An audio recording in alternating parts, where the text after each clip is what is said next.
ٹھیک ہے. اور اگلی بات دوسرا سوال یہ ہے کہ اللہ تعالیٰ نے انسانوں کو اس وجہ سے بنایا ہے کہ کہ وہ اللہ تعالیٰ کی عبادت کریں، تو اللہ تعالیٰ نے ڈائنوسورس کو کیوں بنایا تھا؟ ہیں ڈائناسور کو کیوں بنایا تھا؟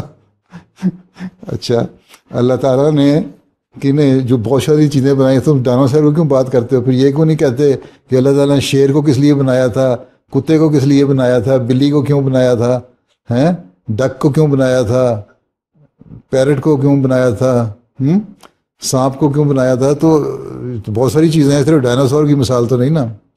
اللہ تعالیٰ نے جو بھی مخلوق بنائی ہے ہر ایک کا کوئی نہ کوئی فائدہ ہے، ٹھیک ہے، اور وہ انسان کے فائدے کے لیے ہیں. مثلا بعض اسکارپین جو ہے، بچھو ہے، اس سے بھی بعض اس کے زہر سے بعض دوائیاں بنتی ہیں جو انسان کو فائدہ دیتی ہیں، ٹھیک ہے.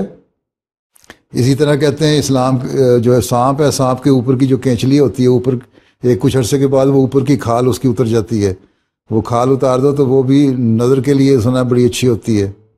بعض حکیم کہتے ہیں پرانے زمانے میں کہتے تھے. اس لیے ڈائناسور اگر بنایا تو وہ اپنے زمانے میں تھا، اس کے بعد وہ مر گیا، زمین میں دفن ہو گیا، اور یہ فاسل میں چلا گیا. اس کے بعد اس کے جو زمین کے اندر سے جو اس کا کیمیکل وغیرہ سے مل کے جو بنا، اس کے بعد تیل بن گیا.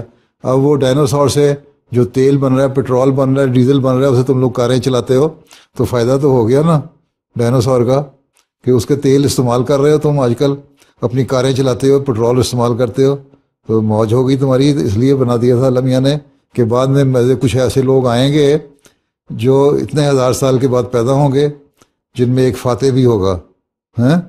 اور فاتح کو جب اسکول جانا ہوگا تو بس پہ یا کار پہ یا ٹرین پہ جانے کے لیے اس کو اپنی کار کا استعمال جو اس کو فیول کے لیے جو استعمال کی چیز ہے اس کو میں زمین میں پہلے ہی پیدا کر دوں، اور وہ زمین میں پیدا کر دیا، اور اس فاسل آئل نکلنے لگ گیا، اور اس کی وجہ سے تمہیں تیل ملنے لگ گیا، اور تم موجیں کر رہے ہو آج کل.